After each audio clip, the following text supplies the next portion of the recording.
and I'm your fill-in preacher today. But I love singing Psalm 84, really. I was back here just fighting tears, thinking about how great it is to be in God's kingdom. And how that passage, that whole chapter of Psalm 84, David's just talking about, I had to get my head screwed on straight to remember just how good it is to be in God's house, to be with God's people, to be one of God's sons. And I just thought every time I've had any financial struggles ever, this was the lesson that God was trying to show me. And so today, I'm thankful that we get to talk about the Shrewd manager, which we'll get to in just a moment. But Thanksgiving is right around the corner here. It's been celebrated nationally since 1863 as a national holiday, although it had been celebrated sporadically before that. But Abraham Lincoln declared a day of thanksgiving and praise to our beneficent Father who dwells in the heavens. And the year that he proclaimed this was not after the Civil War, but it was right in the middle of it. And he realized, regardless of how bad things are, we have to take time to pray and to give thanks for how good God is to us. And so this week, many of us will be having the day off. Most of us will probably have the day off. We'll have time to be with family and friends. And this last Wednesday, our mission group, the Geppert Mission Group, got together and celebrated Thanksgiving at John and Natalie's house. It was really a great time. And we talked about just what we're thankful for. And, it's important for us to be thinking about what we're thankful for. And, before I get into my lesson, I want to do a little follow-up on last week's lesson that Reuben did on what do you value, and just ask you to think about what have I done this week in response to that lesson. He gave us some practical challenges. I'm sure all of you have been thinking about those this week. But I couldn't help but think about James 1, 22 through 25, where James says, don't merely listen to the word, but put it into practice. Or the translation I grew up with said, don't merely hear the word, but be doers of the word. And what I love about the Greater Long Beach Church is that we are not admirers of the word, although we do admire the word, but we are doers of the word. We put it into practice. And so, he asked us last week, what do you value as you look at your budget or as you look at your bank statement? What does that tell you about your values? And where is your heart as you look at your schedule? And I'm fired up now. Karen and we've had the privilege of being in many, many ministries and many parts of the Greater Long Beach ministry. We had incredible 6 years with the campus ministry. And now we've transitioned into the youth and family ministry, focusing on families with young kids, and we're loving that. But I've got some new buddies now. Todd Dietrich, who led our singing this morning, he comes over to my house to meet me at 4:30 every Tuesday morning so we can have a little workout time and then go and pray together. That's the kind of dedication he has. He comes to my house, I mentioned. But I appreciate that. Brent Geppert, my other new buddy, Brent is homesick today. Not homesick. He is home space sick today, so he can't be here. But Brent, I'm trusting that you're live streaming the worship service, and we're all thinking about you right now. But I appreciate so much being with these men of faith and hearing about their lives and their stages of life as they're raising families, and just how much they are depending on God to help them and guide them. And then my buddy Reuben is now my new discipling partner, and I love getting together with him. He drives down to meet me in downtown LA. We had Indian food on Friday. We had a very lively 2-hour discipling time. I took an extended lunch because I can do that. And we just had a great time just talking about all kinds of stuff. And I love my life. I love my schedule that God's blessed me with. And then the last challenge he gave us was to make a rich decision. And by the way, he didn't tell me to follow up with you guys. I just want it clear. He did not say, Brian, can you make sure? No.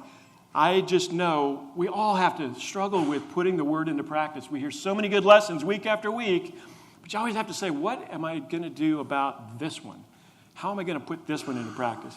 And the last thing he said was to make a rich decision. And, the Lord's giving a lot of us many different opportunities to do that. And hopefully you've had a chance to make a rich decision of how you can do something that will bless someone else's life. So today's lesson, first of all, I want to give you the big picture. We're going to be talking about the Shrewd manager. And it's found in Luke chapter 16. If you brought your scrolls with you today, please turn there to Luke 16. And if not, you can fire up your little, we used to call them PDAs, personal digital assistant, but just fire up whatever the thing is that you're carrying with you today that has a Bible in it. Or look on with someone else. You may find yourself making some notes in here because this parable, to me, is one of the more perplexing parables in the Bible. And so I believe it's important for us to look at the big picture. Luke 16 follows Luke 15. Okay? Now, you don't need to write that down, but Luke 15 starts with tax collectors and sinners gathering around Jesus. And Pharisees and teachers of the law are there also, muttering. And so Jesus does this lesson where he talks about the lost coin and how good it feels when you find something you've lost. And then he takes it to the next step, and he talks about finding a lost sheep. How it feels to save your investment, to save something that you've put time and money into. And what a joy it is to be able to experience that. And then he hits them with the most heart-moving of all. Have you lost one of your children? And in the audience, there were probably people who didn't have children or who had never lost children, but I guarantee you, in that time in society, there were many people who lost children. And he says, think what it's like when they come back. There's nothing that means more than seeing your loved one come back to you after leaving. And truly, as he said, he has come back from the dead because his son was basically dead to him. He took everything and left and said, I'll never see you again. And so Jesus is trying to get into the hearts of the audience. And you know, that's what the Word is all about. The reason I'm laying the big picture down here, because we have to read our Bibles this way. I've had several people say to me recently, either about themselves or about somebody else, I'm just not getting that much out of the Bible. And I can relate. I've been there. I know what you're saying. Karen and I just celebrated our 39th year in the kingdom last Sunday. So, thank you. It's just the passage of time. But I'll tell you, there have been a few days during those 39 years where I wasn't getting as much out of the Bible. So I can relate with that. But you know, we've got to dig deeper. You know, we got to look at the big picture. And that's what, it was this week, after 39 years of reading this stuff, that I realized, now wait a minute, Luke 16 follows Luke 15. And I put all the context together, and I realized, you know, Jesus was continuing the story. It says in verse 1 of Luke 16, here it comes. Okay, so we're talking about the shrewd manager. Pardon me. We'll read this here in just a second. Let me just give you a quick summary before we jump into it. But the point is, how well do you manage your worldly wealth? That's where Jesus is going with this lesson. He concludes with how you handle your worldly wealth. It's not always a popular topic. I will tell you, those of you who don't know, I am not paid by the church. There was a time when I was. That was 25 years ago. But today I'm just one of you guys. As Karen reminded me, one of our ministers used to say, I'm a working stiff like you guys when he got out of the ministry. I don't like that phrase, but I go to work every day. And this topic is about a man who was a manager of possessions for a person who owned a lot of possessions. He was like the chief operating officer for this wealthy individual. And I can relate with this manager in a lot of ways, but I can relate with him because what I do for a living is manage other people's assets. I am a property manager, and so I oversee property management operations for a company called Heinz, Hines, not the ketchup company, and we have 10 million square feet of property that we own and oversee in LA, San Bernardino, and Las Vegas. It's valued at about $4 billion. I am the operating officer. I'm the vice president of property management for that group of 87 people who help me.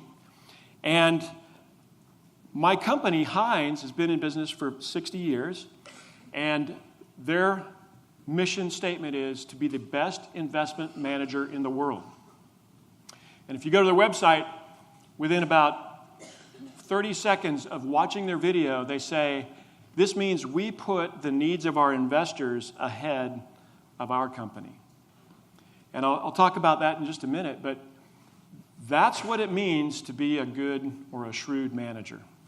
And so I can identify with this manager, and I can identify with the challenges that he faces. So let's jump on in here. In Luke 16, let's read together, starting in verse 1. So Jesus told his disciples, there was a rich man whose manager was accused of wasting his possessions. So he called him in and asked him, what's this I hear about you? Give an account of your management, because you can't be my manager any longer. Well, the manager said to himself, well, now what am I going to do? My master is taking away my job. I'm not strong enough to dig, and I'm ashamed to beg. I know what I'll do, so that when I lose my job here, people will welcome me into their houses. So he called each one of his master's debtors and asked the first one, how much do you owe my master? 900 gallons of oil, he replied. The manager told him, well, take your bill, sit down quickly, and make it 450. In other words, he cut 50% off the top. Then he said, ask the second, how much do you owe? 1,000 bushels of wheat, he replied.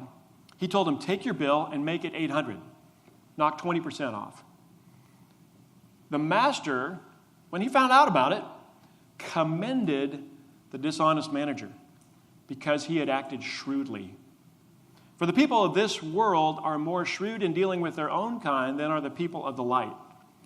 I tell you, use worldly wealth to gain friends for yourselves, so that when it is gone, you will be welcomed into eternal dwellings. Whoever can be trusted with very little can also be trusted with very much, or with much.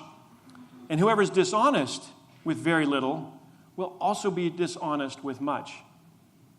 Here's the punchline. So if you have not been trustworthy in handling worldly wealth, who will trust you with true riches? And if you have not been trustworthy with someone else's property, who will give you your property of your own? No one can serve two masters. Either you will hate the one and love the other, or you will be devoted to the one and despise the other. You cannot serve both God and money. All right, so that's quite a parable.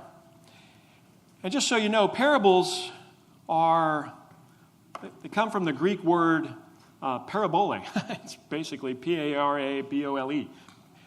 It means to lay something beside or to make a comparison.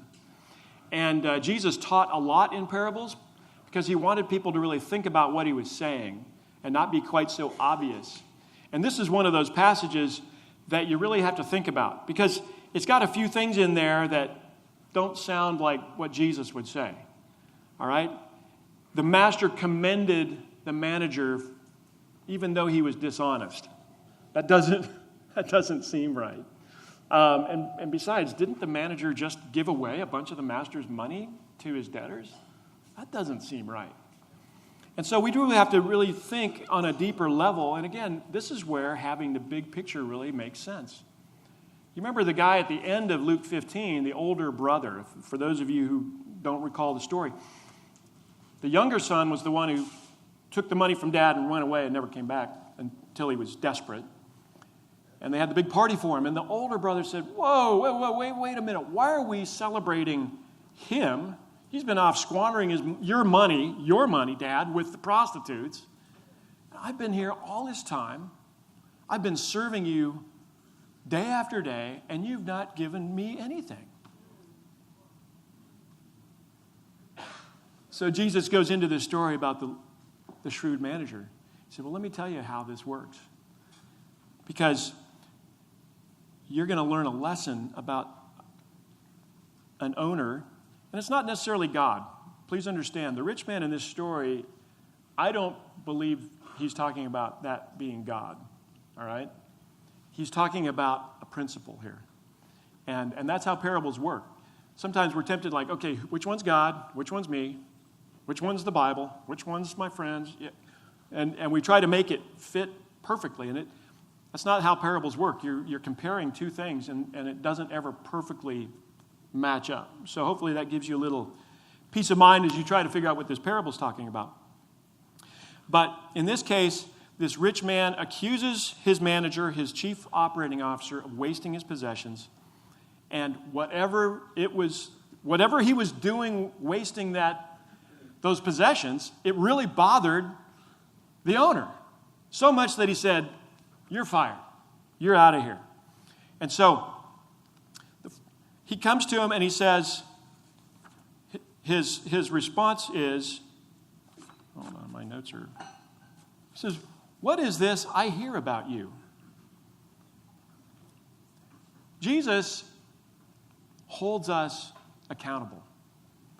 And he's asking, hey, I hear some things about what you're doing with what I've entrusted to you.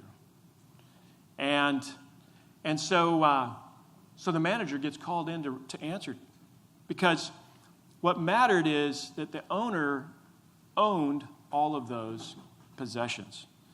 And I think here, yes, what the point that the owner understood and what Jesus was trying to get across to us is that God owns everything. So 1 Chronicles 29, 11 through 13 says, yours, Lord, is the greatness and the power and the glory and the majesty and the splendor. For everything in heaven and earth is yours. Yours, Lord, is the kingdom. You are exalted as head above all. Wealth and honor come from you, and you are the ruler of all things. So we have to understand everything we have really is from God. He is the owner. We are the manager. And so he has given us possessions. He's given us an income of some kind, wherever that may come from. The food, the shelter that you have, that you enjoy, the clothing that you wear. He's given you relationships. He's given you a spouse, perhaps. He may have given you children, grandchildren. All of these things are what God has given to you. And there's so many other things that we could talk about.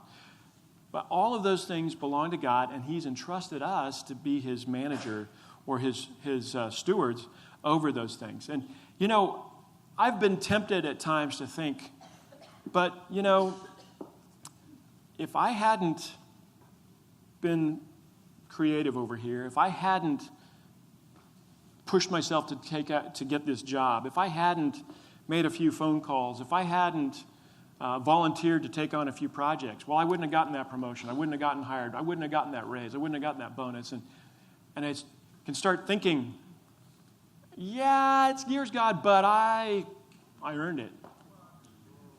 And so what I do with it, I get a say in that, right? You ever felt that way? Sure. Or maybe put another way, you're waiting for some of those things to come together for you. It's like, God, thanks, but, you know, I'm coming up a little short here. I'd like a little more, please. And the point that the manager was trying to make, or that God is really wanting us to embrace, that Jesus was trying to get across, is, first of all, it all belongs to God.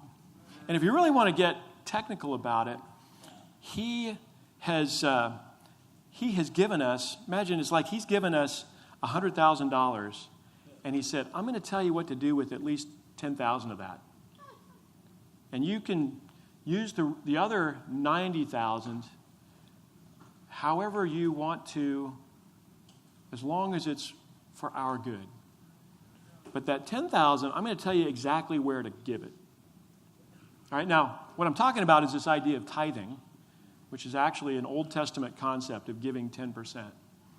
And I know philosophically, many people kind of wrestle with that. Wait a minute, a tenth or a tithe, that's an Old Testament concept. The New Testament doesn't say how much you're supposed to give, which is true. And is it only a tenth? What if you wanted to give more? Or should we want to give more? Are we expected to give more?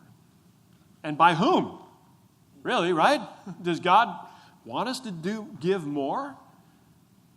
Well, I'll let you draw your conclusion as we go here, but one thing I would like you to think about in terms of this idea that the tithing was an Old Testament concept is think about the Old Testament expectations and standards, and think about the New Testament expectations and standards. Did not the teachings of the Old Testament have their limitations? Such that when Jesus came, He said, look, I know you were told don't murder, but I want you to hear me here. I don't even want you to hate anybody. I don't even want you to call people fools. And I know the Old Testament said don't commit adultery. I don't even want you to think about it. So when you think about Old Testament versus New Testament, and this is what I've concluded, is that the expectation has gone up, not down. And it's not a matter of, okay, here's the box, there's the 10%, done, I'm going on doing what I want with the rest of my money. But it's, no, God, you get all of it, and if a tenth was what they needed back in those days, that's what I'm going to shoot for. And if I can give more, I'm going to give more. And we're going to talk about why that is here in just a minute.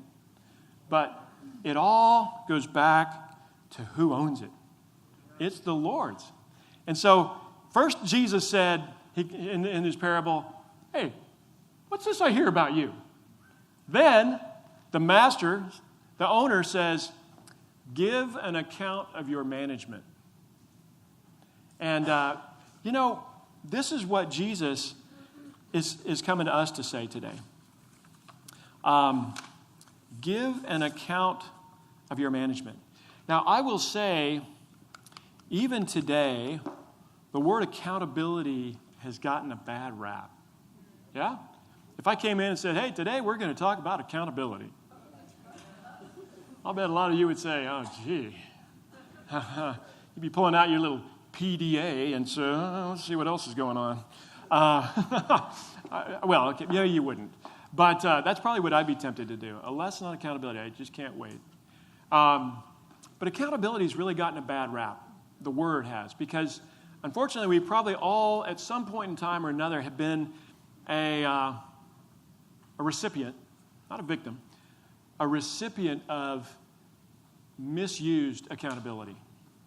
And it's very easy for someone who's in a position of authority or responsibility to use accountability as either as a help or as a whip. All right? It can be used in many different ways. And so I'm not trying to minimize that there have been negative uses of accountability in our lives that can taint our view of accountability. But I'm here to help you have a positive look on accountability. And Jesus even uses the word here, give an account of your management. So I think we really need to figure out a good way to look at the word accountability. And so Jesus is comfortable talking about accountability, and what we need to think about is, who am I accountable to? Really? God? Yeah. But I'd probably prefer to start with somebody a little easier than him first, okay? Because God's accountability, he knows, Brian, you don't need to be spending your money there. Right? God knows everything, and definitely we are accountable to him. But there are times we have to make these decisions in these gray zones, right? And this is where we need to have a partner, a buddy, somebody that we can talk about our finances with. Who do you have in your life to help you with your accountability on your finances? Somebody to help you bounce things off of. I'm going to show you some people who've been in that role in my life, but we need somebody like that. We need somebody to keep us from getting off track. You know, some of the good things that come from accountability, for one, accountability punishes bad behavior. And you and I, we need to make sure that people who want to do bad things are not going to hurt us or our finances or our family or our friends or the people you work with. If there weren't accountability, people doing bad things would get away with it. And many of you have been the victims of people who've gotten away with something because they weren't being held accountable. And they cheated, they robbed, they embezzled, whatever. Also, accountability also corrects the underperforming. So if you have your retirement fund set up, I think you want to make sure that somebody's holding those fund managers accountable. Because if they're not performing very well, you want them to get that problem fixed so they can perform better, right, financially. You'll benefit from that kind of accountability. Also, accountability helps out weak situations. Because if somebody's floundering and nobody knows about it, then a person may not get the help that they need. And so accountability can help weak get strong. But also accountability recognizes and encourages good performance. Accountability reinforces future good performance. And really that's what I want to appeal to all of us today as we think about our accountability. Just to picture the smile on God's face, to have your buddy that you can talk to about anything in your financial situation say, wow, this is awesome. You're doing a great job. I'm impressed. I'm encouraged. I can't wait to hear how it turns out. That's really what we're all shooting for, right? We want to hear well done, good and faithful servant. And let's start with having somebody in our life that can help us, that we can hold ourselves accountable to. Now, again, Jesus was pretty comfortable with accountability, and especially even in the area of finances, and to take it one step further, in the area of giving.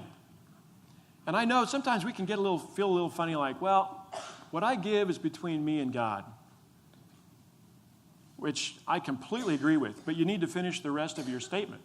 It's between me and God, and let's just look at what Jesus did here. In Mark chapter 12, if you've got your scrolls handy, turn over to Mark 12, 41 through 44. And what we have here is Jesus literally watches people giving their offerings. He, in verse 41 of Mark 12, sat down opposite the place where the offerings were put and watched the crowd putting their money into the temple treasury. What was Jesus doing there? Was he worshiping God? Was he fellowshipping? Was he teaching somebody something? Was he healing someone? No, he was standing there right by the place where the offerings went and watching people as they put the money in. How much was that one? Okay. Talk about uncomfortable accountability, right? How'd you like to have Jesus walking down the aisle with the plate? Wait, are you giving online? How much? That's what he's doing. So many rich people threw in large amounts, but a poor widow's the one that he noticed. She came and put in 2 very small copper coins worth only a few cents. Jesus said, "What? You can do better than that." No, that's not what he said, is it? He said, "Truly, I tell you," to his disciples, "this poor widow has put more into the treasury than all the others. They gave out of their wealth, but she out of her poverty put in everything, all she had to live on. Wow. I'd want that kind of accountability. Wouldn't you? This so impressed Jesus because he wanted to see, he wanted to recognize, he wanted to make sure everybody got the point. It's not the dollar amount. It's the heart behind it. It's the relationship with God that's behind it. It's the understanding that the rich son didn't get, or the older brother didn't get. This idea that the grace of the Father motivates you to be thankful for what you have. The love of the Father motivated him to give. And that, that holding back is a result of not understanding the grace of God. And so he wanted everybody to understand, this poor widow put in everything. She got it. She understood God has given her everything. She's going to give everything. And I know sometimes we might feel funny with the fact that church keeps track of how much people give, right? Anybody ever feel? No, you don't have to raise your hand. You may feel funny about that. And there's a lot of different reasons. For one, the IRS requires that the church keep track of what people give, because we have to then, the church, not we, I'm a member of the church, but I'm not the church administrator, okay? But the church, we have to comply with the IRS rules. And so if you give money, people deduct that from their income tax if they itemize. And so there has to be some kind of backup that can say, yeah, this person actually gave this much money if you're ever audited, which I have been. And we produced the backup, and there you go. It was done, and we got off, and no bill from the IRS. They said, thank you. Yeah, you're doing a great job. So it didn't. Actually, I wish they'd said that, but they didn't. But sometimes we might feel funny about that. And so, and there's other things. I wonder, and I'm saying this humbly. Okay, I'm trying to be humble. Right? But I do wonder, how do you feel when we talk about somebody gave 0? You might be thinking, oh, that was me. Or you might be thinking, well, I gave something. I just didn't put my name on it because it's between me and God. You might. And that's fine. I just want to appeal to everybody to trust that God's going to hold people accountable. If the people who are counting that contribution, or the people who are reporting on that contribution, or people who are responsible for managing how that money is spent, they're accountable to somebody a lot higher than you or me. And let me tell you, God can definitely bring down some heat if there is a problem with people being accountable for how they give. I know we've got some accountants in the room, right? Greg Cruz out there in the big business world now is an accountant. You got to know, if you're running a business, you do need to know what kind of revenue you can expect to take in so that you'll know how much money you can spend, right? And so when we do pledges, or when we ask for people to indicate how much they plan to give, it's important to understand that. So I'm trying to explain this from a business point of view, which is really what Jesus was trying to do with his disciples, was, guys, I'm going to clue you in on a business concept here. That's why this stuff is important. And at the end of the day, it is between you and God, and it will always be that way. But it will help you, it will help the church, it will help God if you put your cash in an envelope and write your name on it. And if, again, this is for members, this is for those of you who are disciples, and talk it over with your buddy that you're going to talk about your finances with. All right? Or I'm happy to talk to you as well, but it might be a little less intimidating to talk to one of your pals, although I'm your pal too. Enough of that. So moving on. Here's the point. It's all about relationships. Right? Yeah, granted, God has given us everything. But what does he want us to do with it? He wants us to win friends forever. It's all about relationships. And what I'm wanting to say to you is that I'm giving you some concepts that actually have come from my business world. And, I manage real estate, but we say this quite frequently. it's all about relationships. The real estate is secondary to the relationships. And Jesus was trying to make this point with the story of the shrewd manager. It appeared that the manager was being dishonest. But what the manager saw, though, was he was being shrewd. This manager had gone to the debtors who were not paying, for whatever reason, their debt to the owner. And he came up with a workout plan. I actually used to be in banking, and we did workout plans. Somebody owed money, they couldn't get it paid off. We'd figure out, well, what can you pay? And we wrote off the difference. And so what this guy did was something similar to a workout plan with the debtors. But I'd like you to think about, how did those debtors feel after having either half their bill wiped out, forgiven, or 20% of their bill forgiven? They're like, I love you! And they hug the manager and tell him what a great job he's doing. But how did it make them feel toward the owner? They're like, I don't have to avoid that guy anymore. In fact, I kind of like him. Hey, this is not so bad. They don't know if the manager was given the authority to make this deal or not, but all of a sudden they're feeling a lot better about how flexible and how understanding and how compassionate, right, that owner is. It changed everything, and that's why Jesus said, look, the world gets this kind of stuff. Business gets this kind of stuff, that it's all about relationships. But we, in the light, the children of light, we've got to understand it as well, that money isn't the deal. The deal is people. That's why the money is so important, is because it's all about people and eternity. And so this manager was able to repair the relationship between the owner and his friends. And as I mentioned, and Jesus, he stops the parable, and his conclusion is, use worldly wealth to gain friends for yourselves. This story today, the sermon today, really is a lot about my journey, and I'm going to go through that here in just a moment.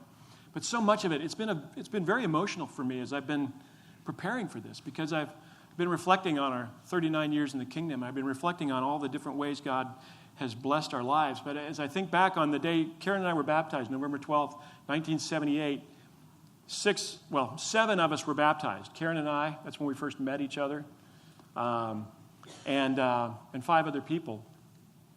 But it was some people who decided to give extra to the Boulder Church of Christ in 1976 that permitted them to hire a young campus minister named Tom Brown and his wife Kelly to move to Boulder to lead a campus ministry. And Karen and I became disciples because they had a ministry on that campus that was reaching out to us, that reached out to us while we were students there. And through that, so many of my best friends in life became disciples at that time. And I was sitting there watching last week as Angel was introduced, our new brother Angel, and thinking, wow, Angel, he's going to have a whole collection of forever friends for the rest of his life. He's about to have his mind blown by what God has in store for him and his friends. I was thinking about Lang Moy. Lang, are you with us today? Lang there he is. Lang was just baptized. Do you mind standing up? About 2 weeks ago. Thank you, Lang. Welcome to the family. And I look forward to being forever friends with you. But I got to know Lang's son, Angel, at youth camp. And he was, if you remember, picked as the camper, or the most improved camper at youth camp. And he came home, was so fired up and so proud. And, it was shortly after that, I think Lang started studying the Bible. But your family's united. And, that's what it's all about. Relationships that last for an eternity. So here are some of my friends. I'm not exactly sure what you're laughing about, but this is 1984. This is 5 years after our baptism. Karen and I were married, and none of us is sitting by our spouse in that picture, which is sort of funny, except for the Marutskis. But that was my circle of friends in 1984 as a newlywed. We had a little ski trip getaway at our friends John and Beth Chisholm's cabin. But we were in the battle together. We helped each other. We talked about everything back then because we're all trying to figure it out. And there was nothing that was off limits in our conversations. So then here we are, 33 years after our baptism. And, oh, hey, it's the same people. And we added a couple, and there were a couple that couldn't make it. But these guys all came to our daughter Catherine's wedding. From San Diego, from Chicago, from Boulder, from the Inland Empire. But these are our college buddies because it was like their daughter was getting married. And we all travel wherever we are to go see each other's kids get married. So here we were last summer. This is now 39 years almost after our baptism. And John and Todd, together with me, we're all getting together for our son Michael's wedding. And those three guys are my buddies. I talk about everything with them. And we help each other with everything. Today, we help each other with our careers and we used to, when we were first married, talk about, hey, how much are you giving each week? And we just go around the circle with each other. And we had, for a little while, we had the $100 club. Are you giving 100 yet? No? Let me know when you are. All right, I will. And that was just sort of where we were at the time. It's kind of like, why not? What can I do to help you? And we had an agreement that if we were going to spend more than $100 on anything, that we would get advice from somebody else. Now, back then, that was $100, okay? So that was a lot more than it is today. But the idea was if you're going to make a major purchase, you bounce it off of somebody else. Because it's easy to think, oh, yeah, I really, really, really, really need a bigger TV. Oh, okay. You want to ask somebody else if they agree with that? Just to keep your heart right? And so that's what we do, and that's what we did. But, here's the other thing. This just so humbled me as I was thinking about when I was baptized. I know that the guys who study with me, they weren't even thinking of these guys.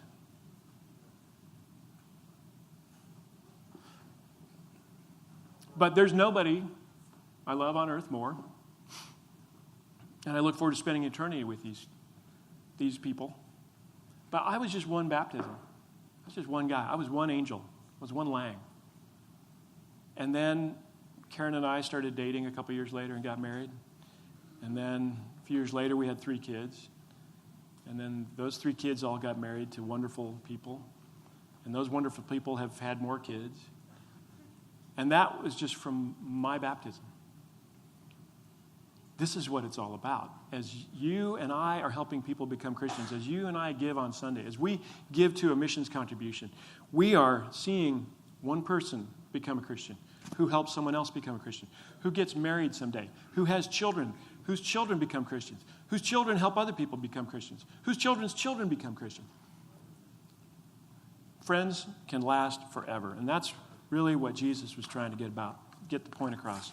Use your worldly wealth to gain friends for yourselves. And then the final point that Jesus wanted to get across, and this is a business phrase, but let me show you what I can do. All right? Let me show you what I can do. Just try me out. There's a company called, I won't use their name, but there's a very large investment banking company that bought a building, about a 65,000 square foot building that our company was trying to buy. And we were unsuccessful. They won the bid.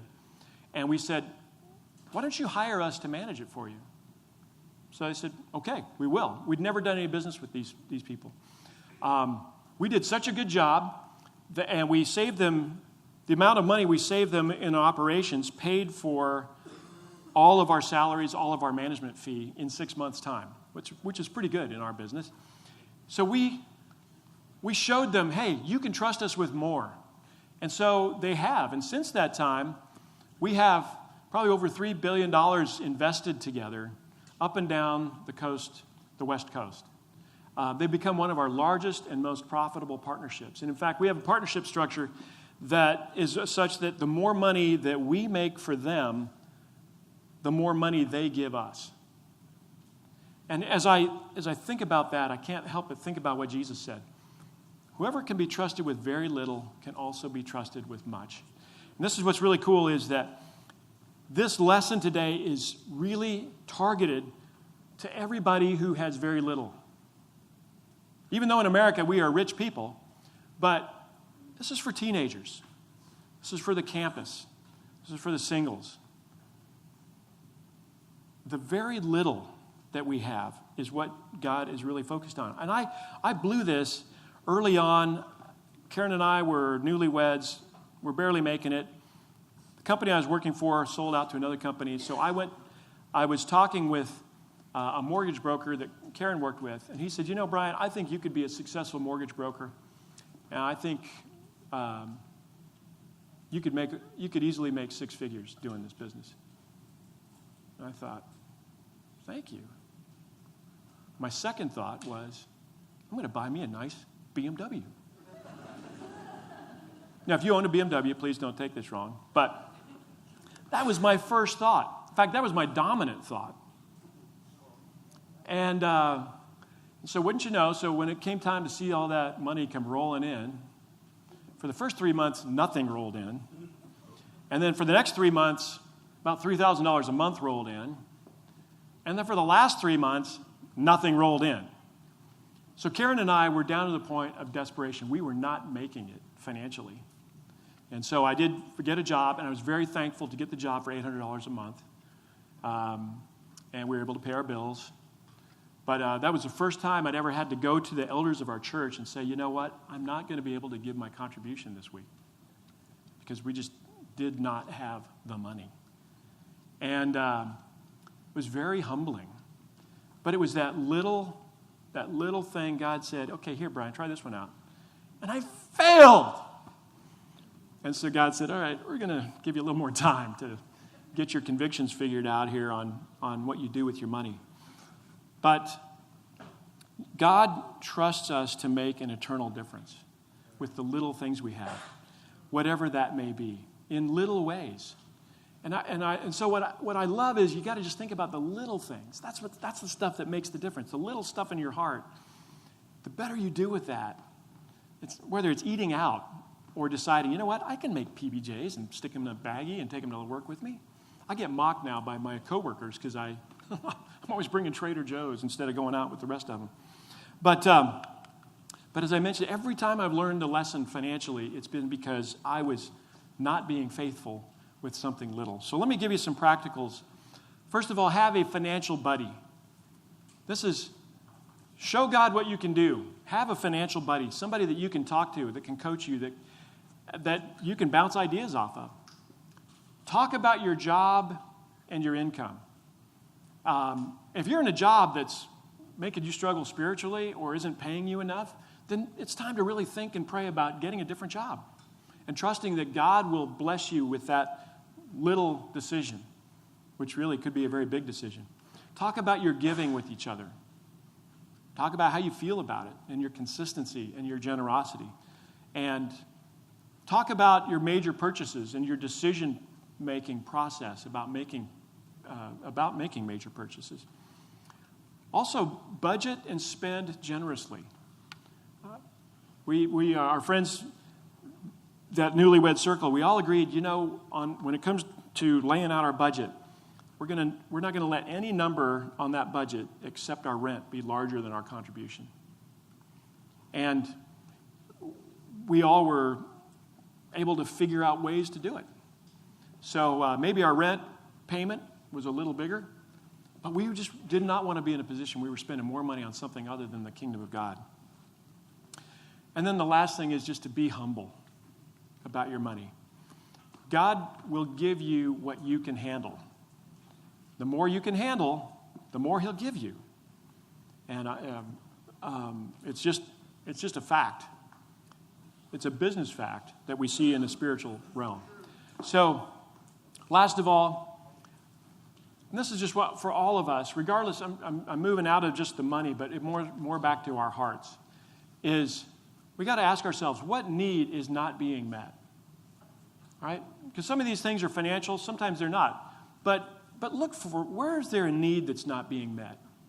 Who needs help? One of the most humbling things, again, as I was reflecting, was Christmas 1993. Just after Karen and I had moved here, we were living on my income, which was barely enough to live. And Christmas was coming. And anybody in here still visited by Santa Claus? All right, Jason, Claudia, I know better. So we're thinking, how are we going to get our Santa Claus gifts for our kids? We had no money. I mean, we had maxed out our credit card. We'd skipped our lease payment on our van. We had nowhere else to get money from. We literally were thinking we might have to unwrap presents that the kids' grandparents had sent so that we could make them look like they were from Santa Claus. It was that desperate.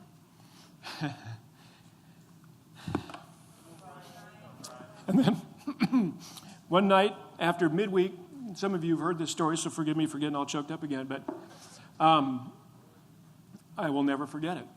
But the brothers in my family group came up and said, Brian, we know it's been tough for you guys. And we appreciate you being here, and we appreciate you and Karen moving here from Colorado, but we wanted to just give you something for your family. And they gave us a $100, what's it called? Jeffrey dollars at Toys R Us. And we were able, with that $100, to get enough gifts for each of our 3 kids to have something from Santa Claus. And as I say, I will never forget it, but those brothers saw a need. And it's changed how I look at the people around me.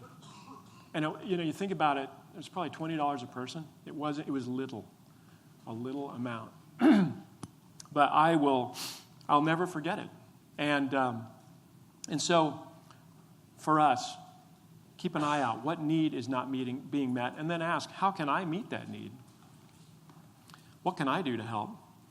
And then the other is, what can I do to serve? Kingdom Kids, we're starting a whole new rotation. Karen and I happen to help oversee the selection of those volunteers. And thank you for those of you who are doing it. But, we do actually go through the list and we assign people to teach. But we appreciate everybody who does it. You are making an eternal difference. You are making friends for eternity for those kids in Kingdom Kids. And there's so many opportunities that we have to serve in the church. And we have to put it into that perspective that God has given me a little, and I need to use it to serve Him. And then ask yourself, who can I help?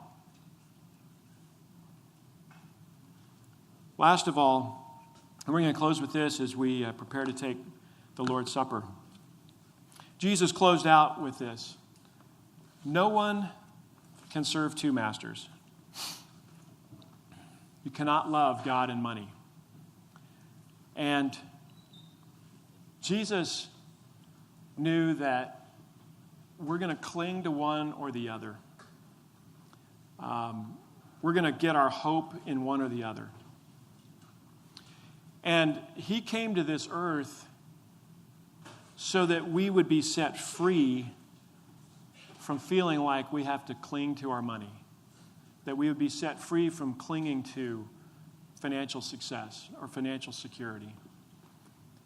He came to set us free from the evil master that money is, because money is not always kind, so that we could dedicate our whole heart to the loving Father in heaven, in God.